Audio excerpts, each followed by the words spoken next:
Appreciate that.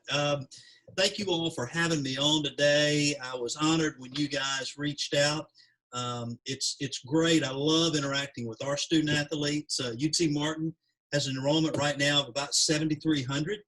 We are located about as far to the northwest into the state as you can get before going into Missouri and Arkansas and Kentucky. So we're up in the south, over in the northwestern tip of the state. We've got about 500 student athletes here. I love working with those guys, and was over watching. We've got a limited number of athletes back on campus, and went over and spoke to a group this morning. And I'm going to tell you the same thing I told them this morning. It's that I really appreciate what you do. And I know you all oftentimes pick a school that you want to go to based on the opportunity to continue to play sports, either in an individual competitive sport or in a team, and I really appreciate what you do. You have two jobs. You're a full-time student, but you're a full-time athlete, and it's a tough job. But thank you for the way that you represent your university and the way you represent. You'll forever be a rail splitter, and I think it's wonderful. I spent a lot. I've been at UT almost 25 years, and in one of our campuses across the state. I spent a lot of time in East Tennessee. My three children were born in East Tennessee, and so I've been to your campus many times, either for meetings or softball or baseball tournaments or whatever it has. And you guys have really grown, and you've got a beautiful place up there.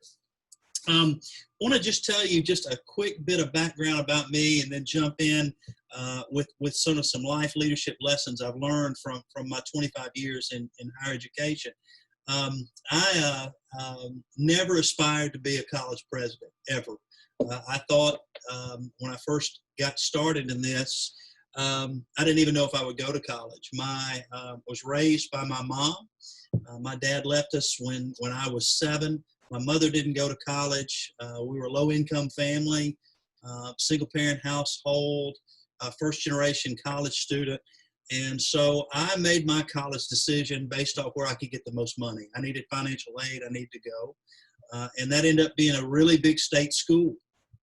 And guys, I went to school, and I just knew I wanted to be a doctor. And I wanted to be a doctor because I thought that's how I could help the most people, but also make a lot of money. And so growing up, I thought, okay, I'm pretty good at the sciences.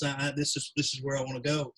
As I got to college, my first semester went off about 2 hours away from my hometown, big state school, and several things happened. The first thing I realized is I wasn't prepared academically for college. I came from a very rural high school.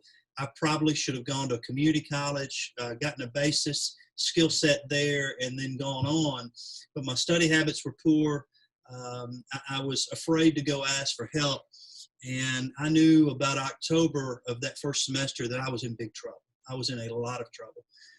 And then, as happens, I had a girlfriend back home, right? And went to my mailbox one day and opened up a letter. And it was a famous Dear John letter. Now, back in the day, guys, we used to actually mail letters to each other. Now it's text or Instagram messages and that sort of thing. But my girlfriend from high school, she was a year behind me. She was coming to that same school, and she was going to play sports. She got a better offer. She got an offer to go to Baylor, and she was taking that, and she was breaking up with me. So I wasn't ready for college. I did not have good study skills. I was afraid to go talk to professors in office hours, tell them I'm in trouble. And then my girlfriend broke up with me.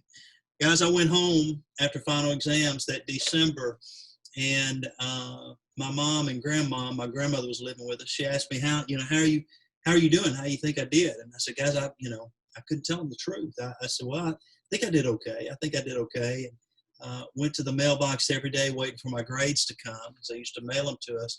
And guys, I got to the mailbox a couple days before Christmas and got my grades, and I had a 198. And in addition to my 198, I had a letter from the scholarship office that said I was on academic probation. And guys, I was really embarrassed.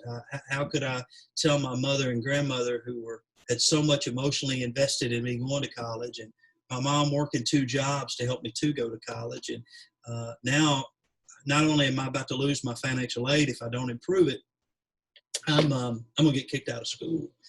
And so I made up my mind that night. I need to tell my mom and grandmom, but I needed to have a plan. And that plan was I was going to drop out of school. I was going to stay home. I was going to work, see if I could get a job there in my hometown, see if I could get my high school job I had back, and just collect my thoughts because I wasn't cut out for college. I couldn't do it. And so that next morning at breakfast, I sat down with my mom and grandma and said, hey, I got my grades. I'm on probation. I might lose my scholarship if I don't get my grades up. But guys, you know what? I'm not cut out for this. I can't do this. And my grandmother looked at me and said, I want to see the letter. So she read the letter. And she says, well, it says here that if you pull your grades up in the spring, you can get everything back, that you'll be back in school, that you won't be on probation. You'll still have your scholarship. And she said, I think you can do it. I said, I don't think I can. I'm embarrassed. It's hard. Let me just work, clear my head. And my mother and grandmother made me go and meet with the scholarship office. And they made me promise them that I'd give it one more try. And when I went back to school, I had to meet with someone in the scholarship office once a month just to see how I was doing, how were my grades, how was I feeling, because I was on probation. And it was during this time, guys, I met the vice president for student affairs there, named Dr. Don Carson. And I met him that spring and told him what my situation was. And he said, I'm going to tell you something, Keith. He said, what are you doing on weekends? I said, well, I'm going back home to work. He said, well, I want you to quit your job at home, and I want you to work in my office about 15 hours a week. And I'd go in and I'd work about 15 hours a week, and he'd ask me every day, what tests do you have? What exams do you have? And guys, it was that one guy, that one man that helped me turn it around. And that next spring at a 2.14. And that next fall, I got my grades up to a 2.5, and then finally graduated with a 3.25 and had all the confidence of the world leaving school. So why do I tell you that story? I tell you that story just to let you know that life's going to deal you blows, but it's not about it's not about where you end up. It's how you get there and how you handle adversity. And so I think what I did was very early in my life and career, I found someone who invested in me. And you all have those available too. It might be your business professor. It might be your coach. It might be someone on the nutrition staff. It might be your athletic director or your college president.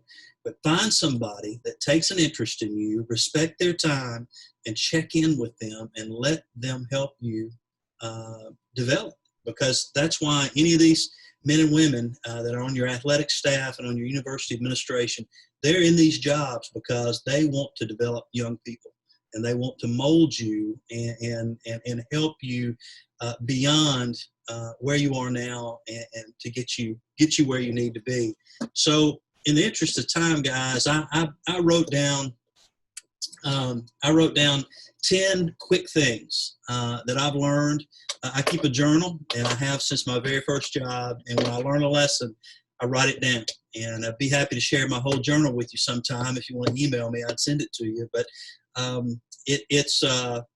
call this journal Lessons Learned, Notes from a Desk of a Struggling Public Servant. So I'll share those with you just really quickly, and then we'll get to some Q&A. I'd be happy to answer any questions. Number one, when you don't know what to do, remember to do no harm until you do. Guys, in today's society, man, people are pushing you to give you an answer. Everything is instant messaging, text messaging, Zoom calls. You guys are going to have a lot on you, and people are going to push you to make decisions. But when you're pushed, remember, if you don't know what to do, hit pause, take some time, and think about the possibilities of moving forward. You've got to make a decision, but don't do it until you're clear in your head, what to do. Because if you make a decision too quickly, you can cause real harm with your decision. Number two, dinner with your family is important. Even if you have to return to work afterwards, your family will always remember that you came home. And what that's about, guys, it may not be your physical family, your blood family, but each day do something, touch someone that means something to you, or it's made a difference in your life, and invest in someone every day. Because when you're investing in them and reaching out and calling your mom or your granddad or your kid's sister, maybe it's your youth pastor or a high school coach, or maybe it's your current strength coach who just busted your chops in practice, but just invest back in with someone, and it'll make their day, and it'll make yours better. So when I say dinner with family is important, it means always make time to invest back in those that care about you and that love you. Number 3, be quick to accept rightful blame for a situation. Learn a lesson and then move on. No one ever wants to hear excuses. Folks, we're going to mess up, and we're going to mess up. And when you mess up, you just need to own it. And people are going to respect you more for saying, you know what, that's my fault, my bad. And what did I learn from that, and move on. And people will respect you more and accept you more when you do that. Next is never forget the power of a handwritten note. Guys, I want all of you to go out, go to CVS, go to Walgreens, get online, order some stationery, and once a day, twice a week, whatever it means to you, write notes to people. Write a note to your coach. If you think about a high school teacher and you do well on an algebra test, and you realize, you know what, it's because Miss Smith invested in me last year in high school. Write her a note right then and there. Guys, it can be 3 sentences. Write it out, but the power of a handwritten thank you note will take you farther than anywhere you go. When you interview for a job, send them a handwritten thank you note. It's the best way to follow up, because right now you'd be in the 5% of America that's doing that. And so be in that 5% that writes those handwritten notes. And I think you'll see people will talk about how much it's meaningful. Next is always think about how your decisions are going to impact somebody else. A lot of times you're thinking, okay, I've got to do X or Y. But a lot of times when we do that, we tend to be selfish. We can take the easiest route. Stop and hit pause and think for just a minute. Man, how's this decision going to affect my spouse, my teammate, someday my child? How's it going to affect the community? So really think every decision that we make is not about just us. It's about everybody that's around us. The next one I think is really important is everybody has a first name. And it doesn't matter who you are, what walk of life you're coming from. Everybody has a first name, and everybody needs that respect that you give them by calling them by their first name. So get to know those people around you. One of the things that I love to do is a lot of times when I'm working late and our nighttime cleaning crew comes in, get to know those folks by their first name. Get to know the people that serve you in the cafeteria. Get to know the guy that drives the campus transportation van. Get to know those people that are checking you out at Walmart. Get to know their names. Get to know their stories. When you get on that first name basis and you can call someone by name, it's so powerful in moving a relationship forward. And it puts you on just an incredible level playing field if you get to know their name and get to know their stories. Stories are so important. Next, be prepared to do the tasks that no one else wants to do. Be ready to do the jobs that no one else wants to do, and accept those jobs with a smile and positive attitude, and just do it.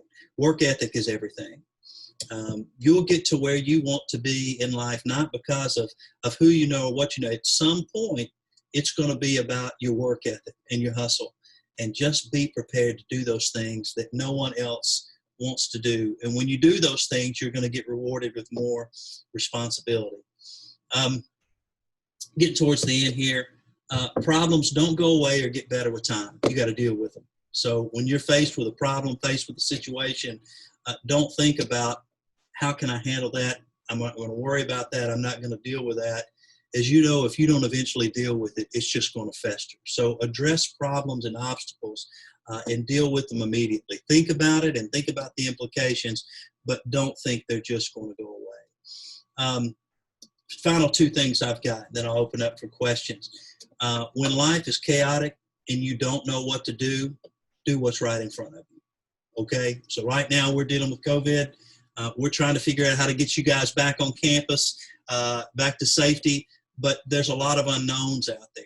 And so in your life, you're going to be faced with a lot of those unknowns where there's not going to be a clear answer or clear route to get to the destination, but you got to do something. So do one task, something that's right in front of you that you know you got to do, and that'll lead you to another step and another step. And so you've got to work through the chaos methodically and get to where you need to be. But it all starts with one step. So don't let chaos, don't let the unknown paralyze you. Take that first step. Do that one thing that's right in front of you that you know you've got to do, and then it'll get clearer.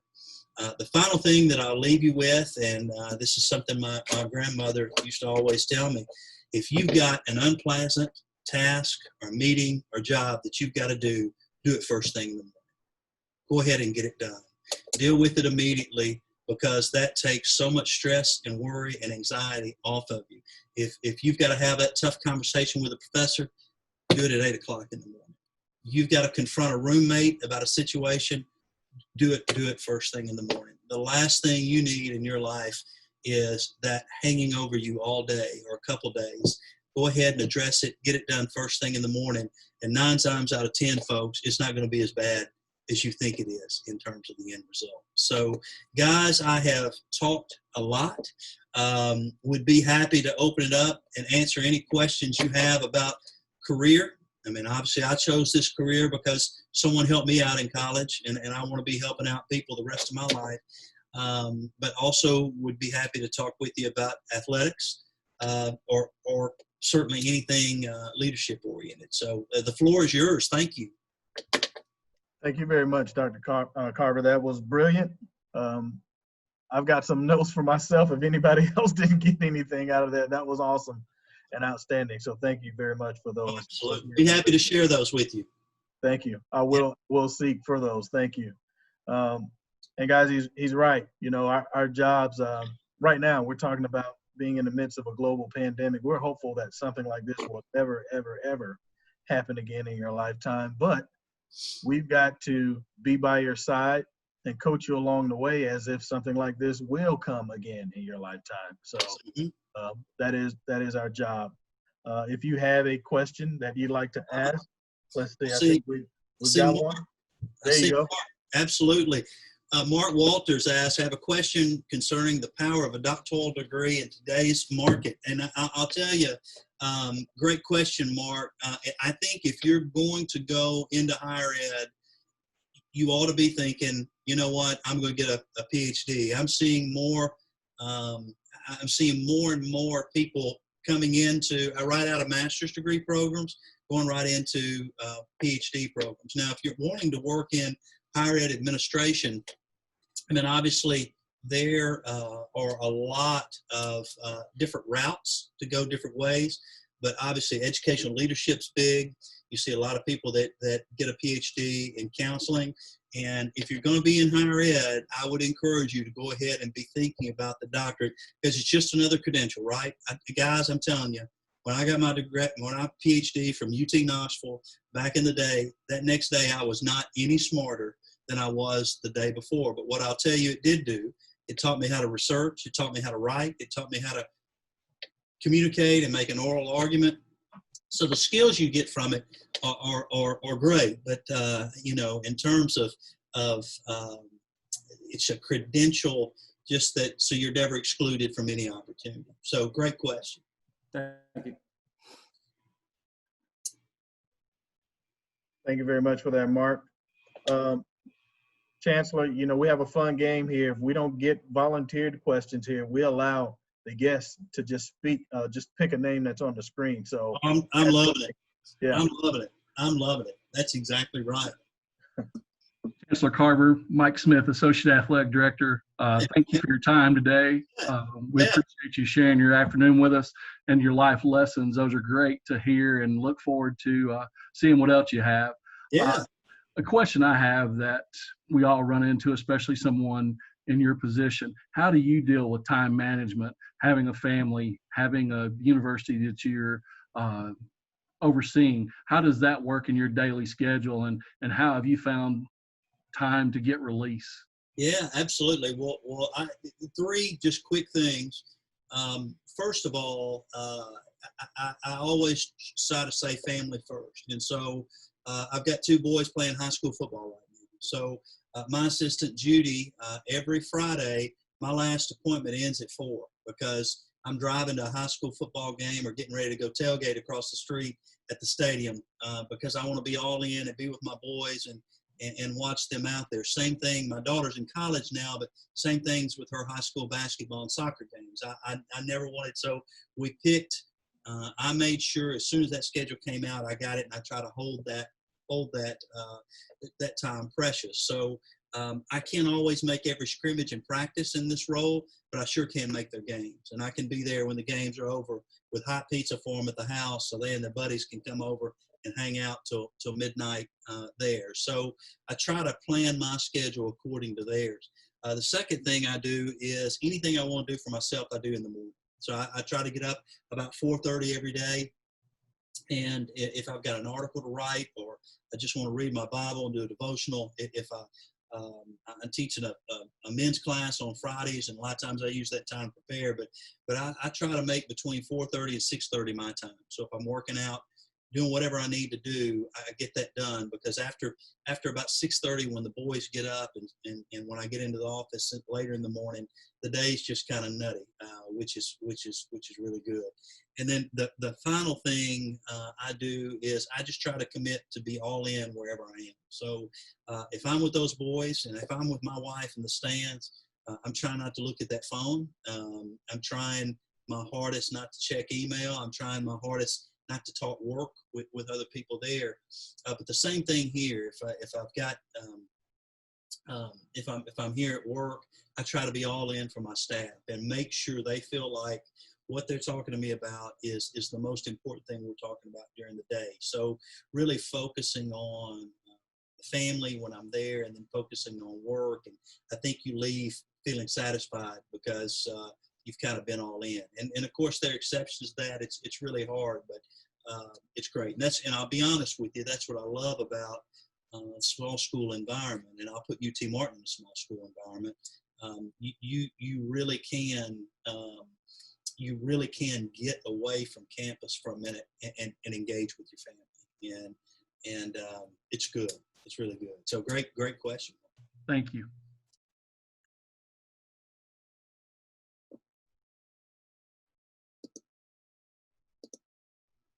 All right. Rachel Taylor. Rachel, are you there? Yes, can you hear me?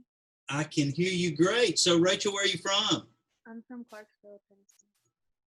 Did you say Clarksville, Mississippi? Tennessee. Tennessee. Very good. So you know exactly where UT Martin is. Yeah. Well, why didn't you come here, Rachel? You know, you're so close. Hey, I'm yanking your chain. Hey, what's your major? Nursing. Nursing. That is awesome. So tell me this: if you could give a college president any word of advice in moving forward as to what students need coming out of this pandemic, coming out of this time where there's a heightened sense of justice and this tension in the world, what would you tell a college president that he or she needs to be doing when everybody comes back?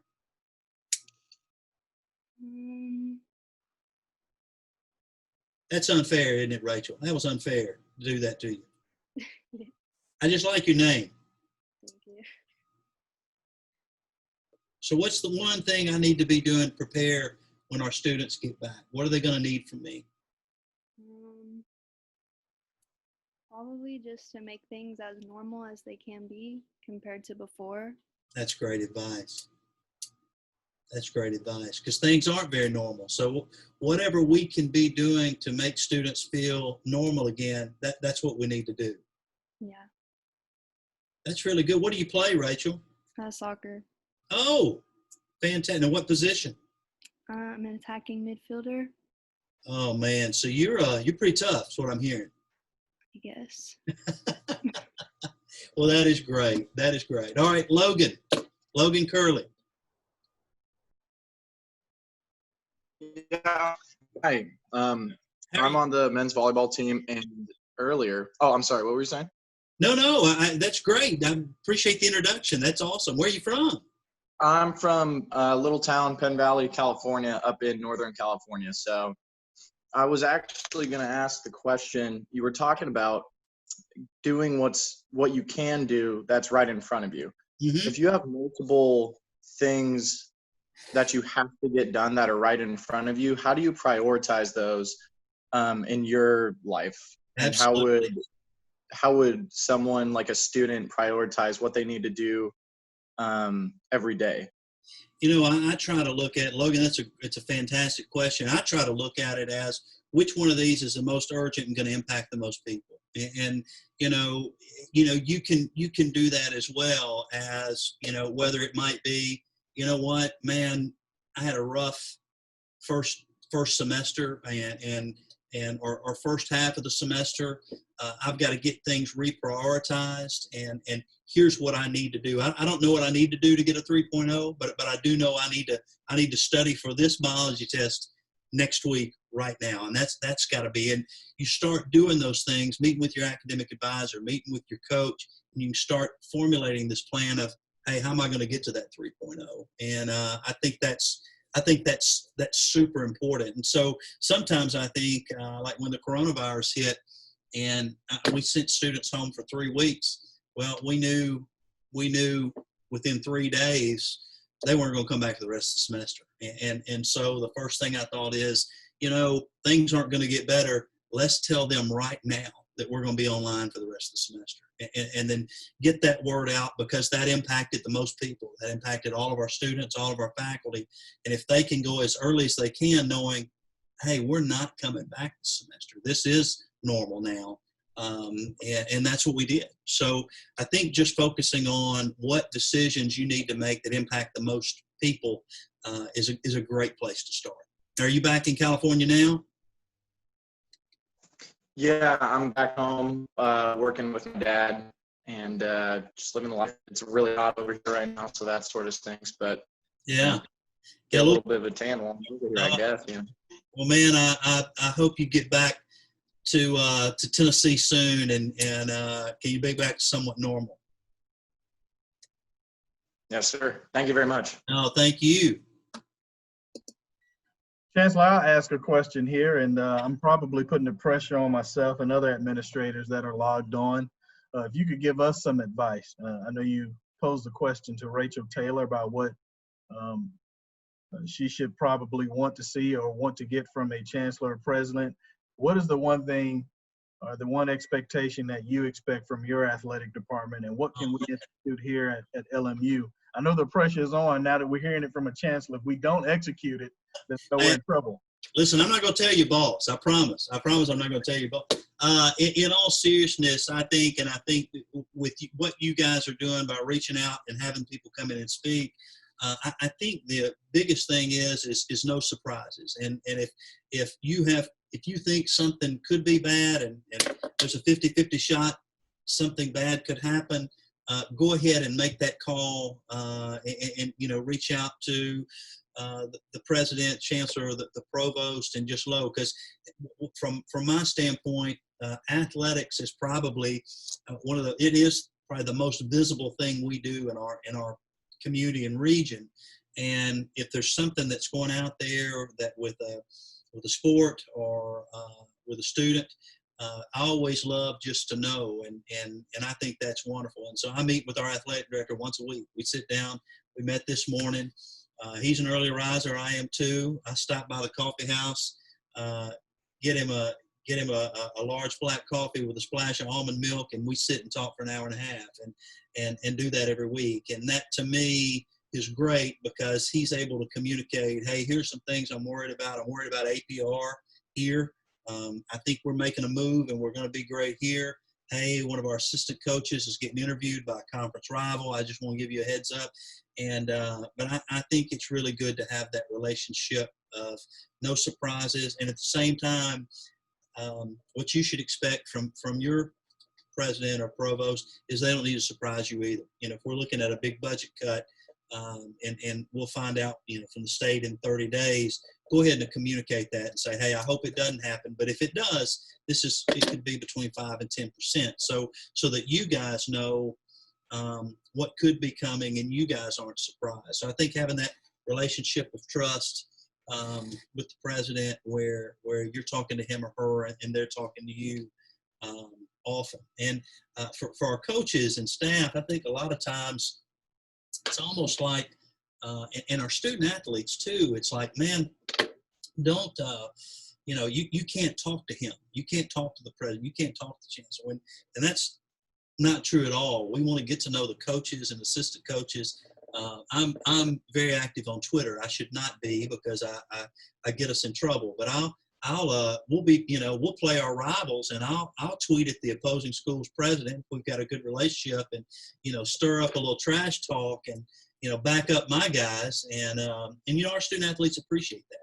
But I think that's the thing I would tell you is student athletes, assistant coaches, go talk to your president. And you got a big game coming up and you want more students out, tell them to tweet about it and tell them to put it on Instagram and tell them to talk a little trash for you and have some fun with it because, anything that we can do to bring more prestige and attention and advocate for our student athletes and our initiatives and the hard work you're doing, we need to be doing that because you all bring a lot of joy to the university, and so we need to help you out when we can. Yeah, unless you want to see a lot of silliness, don't follow me on Twitter. I'm constantly picking on somebody. So listen, I'm here for it. So you got to follow out of me already. So okay. I appreciate it. Good. Yeah, I like to go over and about once a semester I'll go and I'll play horse against the women's basketball team, or I'll go bench press with the football players, or I'll get out there and I'll see if the soccer players can score on me and goal. And of course, I'm a horrible athlete, but we just have a lot of fun with it, and it gets some students out, and I want them to know I care about them. They're not just athletes; they're our students, and you all should expect that from your leaders. So yeah, good deal. Glad to hear that. Yeah, absolutely. I know we got more questions for Dr. Carver. Let's take advantage of it, guys. Guys, I'm gonna call on you if you don't.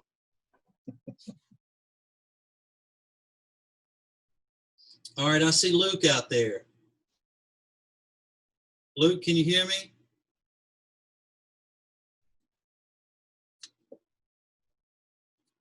Luke is our sports information director, and he's probably managing thing on the back end. But I bet he is. There's a couple Lukes on here, so I wasn't sure if you're referring to me or.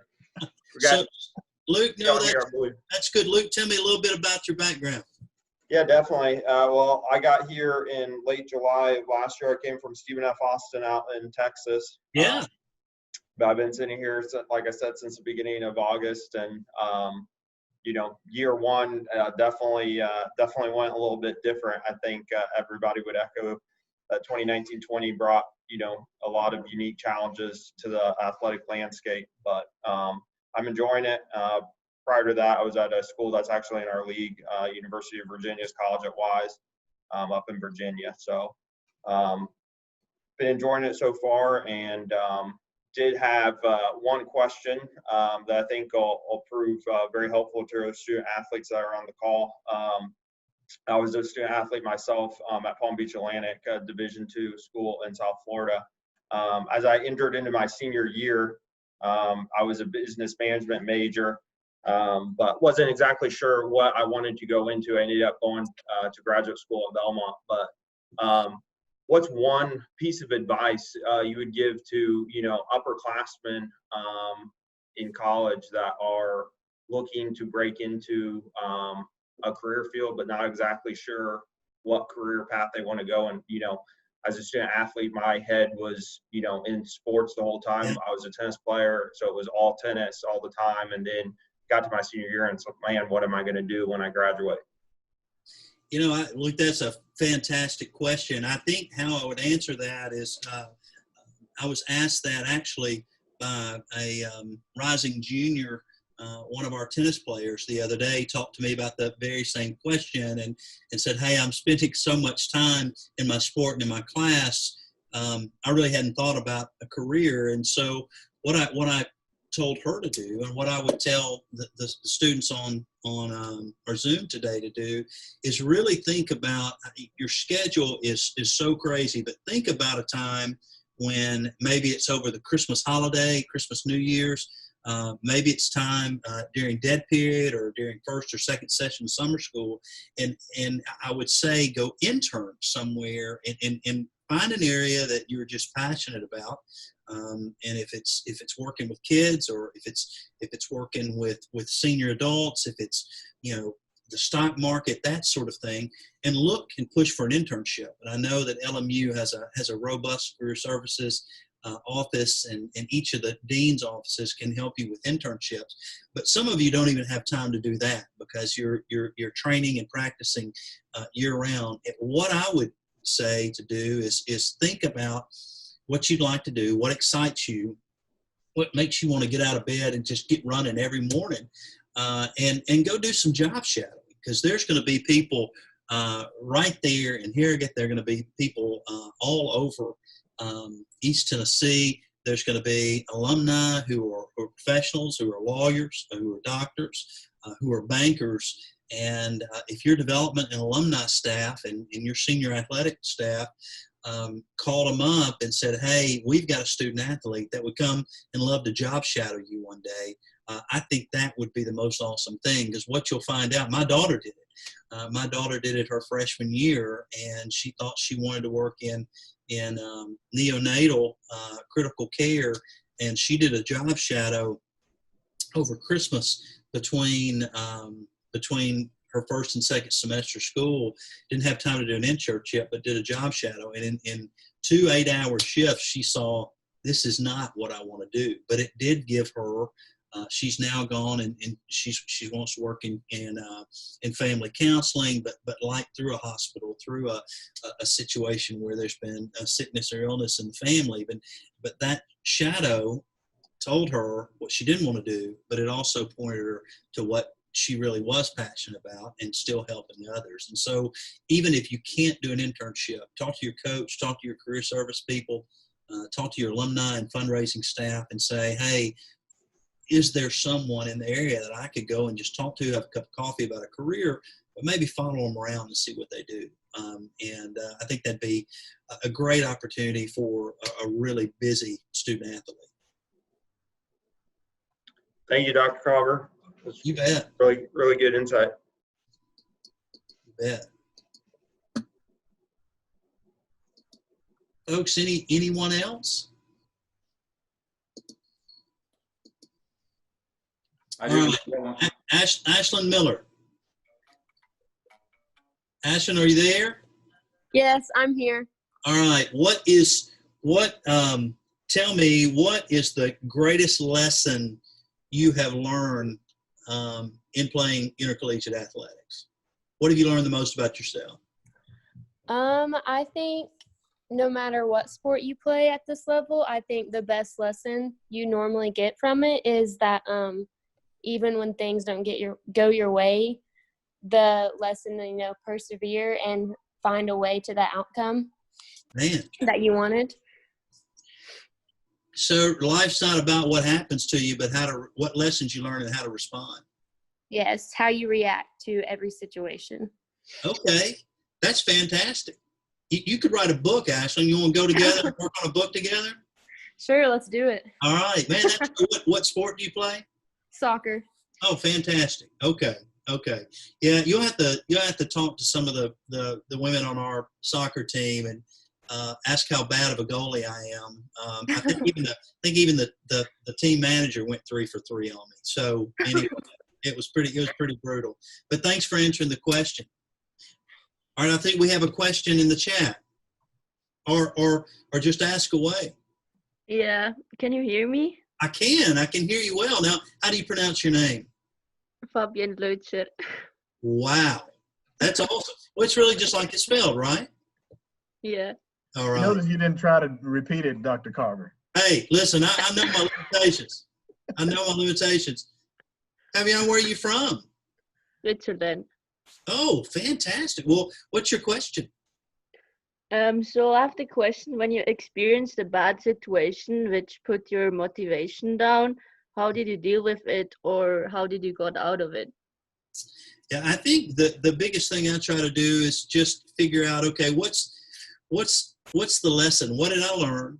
And then what did I learn from this? And take that to heart. And I write a lot of those down. I journal a lot and think about things where I've done, where I've failed. So when that happens again, I'll have the lesson and I'll kind of know what to do. Now, if the failure and I'll tell you one, when I started at UT Martin, we had some real problems.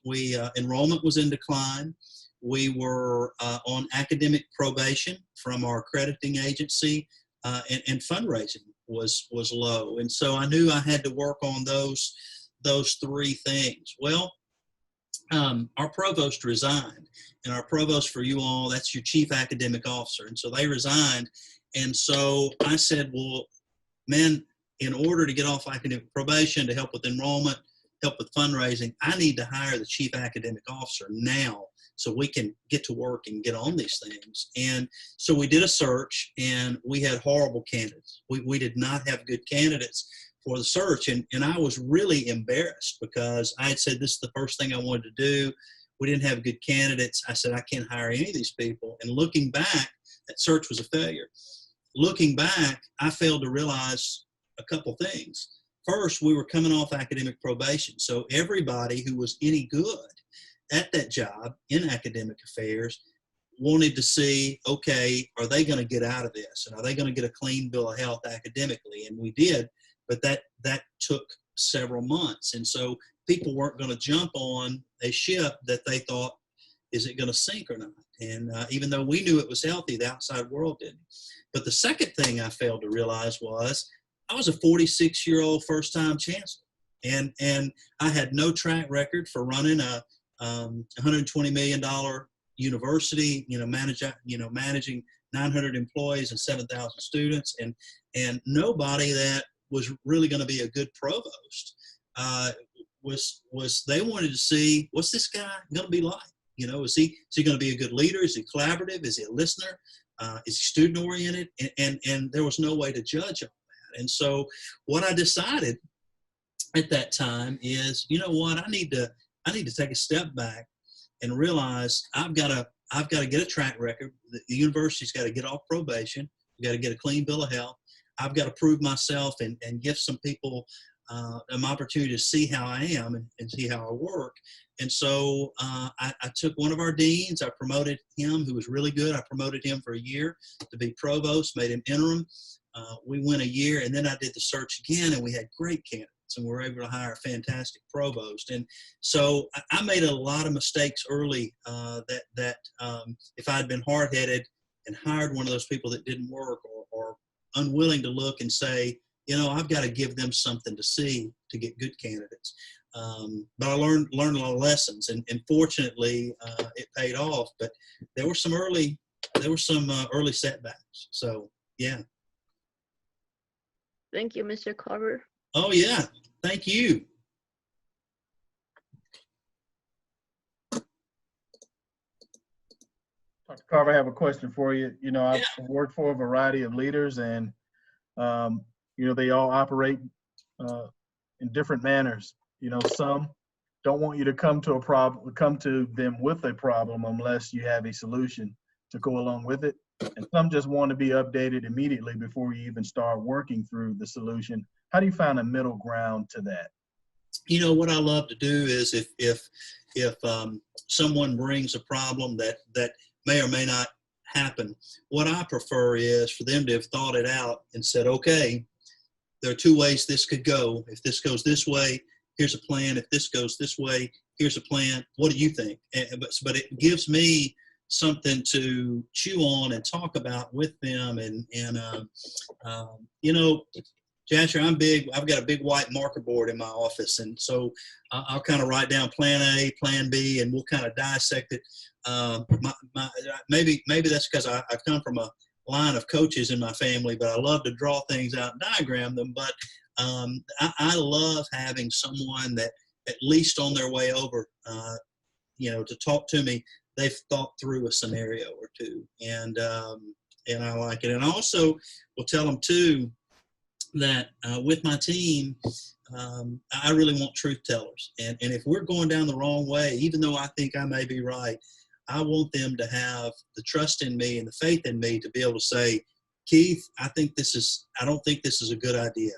And here's why. And because at the end of the day, I'll go out with the decision, but if it's a failure and I hadn't engaged others, shame on me. So I really value people that will tell you the truth. Thank you for that insight. Yeah, absolutely.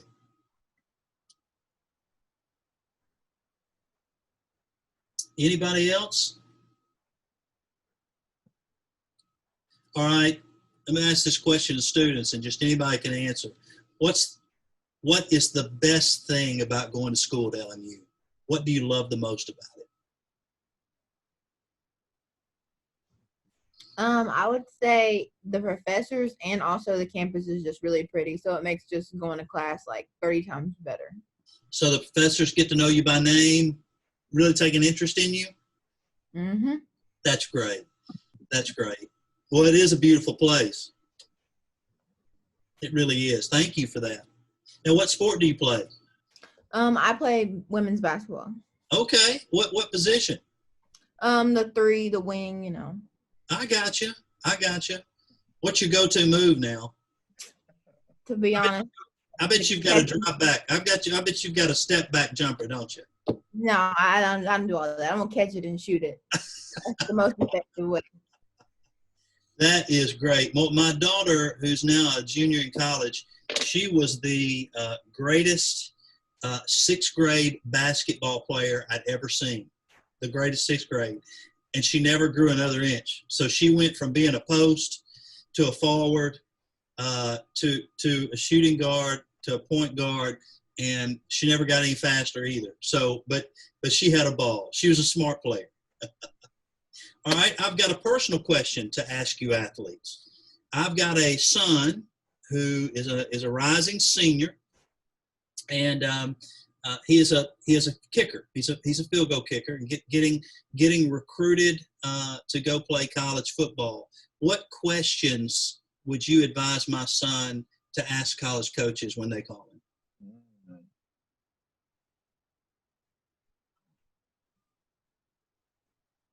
And just because you've said something earlier, please jump back in.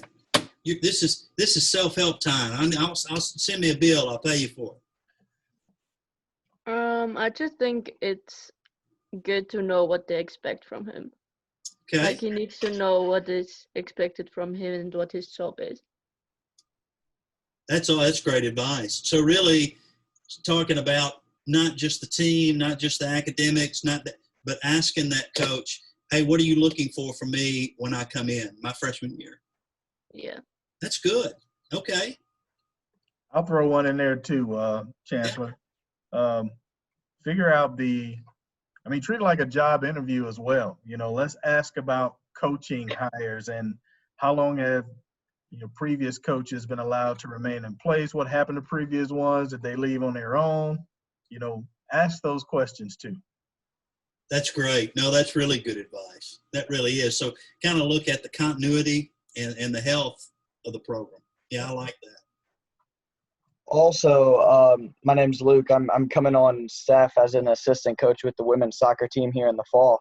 Oh, fantastic. And from a coach's perspective, and I had just got done finished my 4 years of playing about a year and a half ago. So I'm fresh out of playing. I would say let him get to talk to the guys as well. The guys, the players on the team will tell you more about the program than you'll ever really get to know from a coach. You know what I mean? Hanging around the other players and all that. They'll tell you how it is getting ready to play You'll hear from the starters. You'll hear from the people that aren't necessarily playing the minutes they want to play. So that'll tell you a lot. That's good. Well, and that gets to the culture of the place, right? Yeah, exactly. I think that's really good advice. We've got about 3 minutes left, Dr. Carver, and I will leave it with you for a closing statement. I won't tell you how you can navigate through this topic, but you sort of alluded to it earlier. There's a big time race, a big time war on race right now. And, you know, as a chancellor, what advice would you give to our administrators, our coaches, and our student athletes before you leave on how to deal with this? Absolutely. I think what I'm hearing, and it's probably the same in Harrogate as it is in Martin, but what I'm hearing from our students is they want an opportunity to talk, but in that, you know, checking in on them, their emotional well-being, their physical well-being, their fears, their anxieties, but also for our majority students, what we're finding is the opportunity to advise and counsel, because we've got some, I think, with what makes this time different than ever before is you've got people saying, okay, I don't understand, but I do know I need to help, but I don't know how. What can I do? And I think having those conversations with students who are directly impacted, to listen and to get themes and to do programming and having conversations where people can get together and